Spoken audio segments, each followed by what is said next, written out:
The most difficult military training in the world. It's the hardest military training in the world, but it's not hard to understand. It's an outdoor concrete slab, smaller than this room where you get tortured. That's it, that's the school. 1,000 push-ups a day, 1,000 sit-ups a day, 1,000 flutter kicks a day. What's unique about this course though is they make it very, very easy to quit. They really encourage quitting. It's so hard that I remember going through it, I must have had a past, I have no future, I'm just gonna be in hell. That's all, there's nothing to look forward to. But the funny thing is, I can make it all stop right now and just quit. I can keep doing this nonsense, or I can quit and they'll have a warm shower, a nice bed, and 12 hours of sleep for me. Come back to the light, or don't go to the light. Nothing should be able to stop you from doing anything. My whole life growing up as a kid, everyone always told me that I could never, they were like, you'll never be a Navy SEAL. You know, until I graduated, it's like, you won't make it, you won't ever make it. And the one thing I think about most is like, nobody knows me, nobody knows you, they don't know anything about you. You know, they see the outside, what they see with their eyes or anything, but on the inside is totally different. No one can stop you from doing anything, ever, if you're committed to yourself.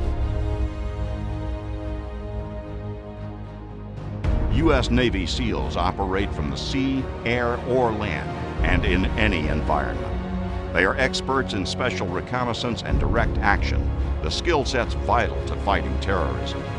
SEALs plan high-stakes missions in exacting detail and execute them with speed, precision, and stealth. It was actually a couple weeks after Louis passed away, we did an op, and my team wasn't primary assault team, so we were kind of like holding the backside of the structure security. And they couldn't get in. There was machine guns, they were throwing grenades, all the gates were locked, everything. And we talked about started going through walls. So my team was like, hey Eddie, like, go do this. I was like, roger that. And I just started blowing holes in these walls and ended up taking out every dude. It was fucking awesome. So these guys would be so dazed, and we would they'd be so dazed from the explosion. Once the dust was settled, you just kind of see them, and then you just finish them off. Yeah. You know, he's got a big machine gun in their lap.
Chris, what was the longest shot you've ever recorded? 2,100 yards. 1.25 miles. Yes, sir. I was in one village, he was in another. I was in the second story. He was on the rooftop. I saw an American convoy coming through his village. He was on the roof. He was acting a little shady, so I zoomed my scope in on him to find out what he was doing, and saw he had an RPG, and he was trying to hide from the convoy to ambush them. And so as soon as he raised his RPG, I took the shot. You know, it's not like the movies. You know, movies make it out to be, you know, loud and crazy and everybody's yelling. It's quiet, calm, like we've done it a million times before. We have a saying, you know, don't run to your death.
Tonight, I can report to the American people and to the world that the United States has conducted an operation that killed Osama bin Laden, the leader of Al-Qaeda, and a terrorist who's responsible for the murder of thousands of innocent men, women, and children.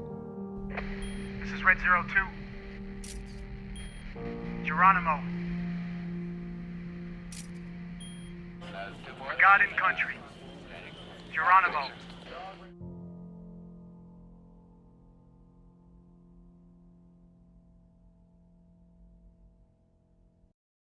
Charlie, Keating, the 4th!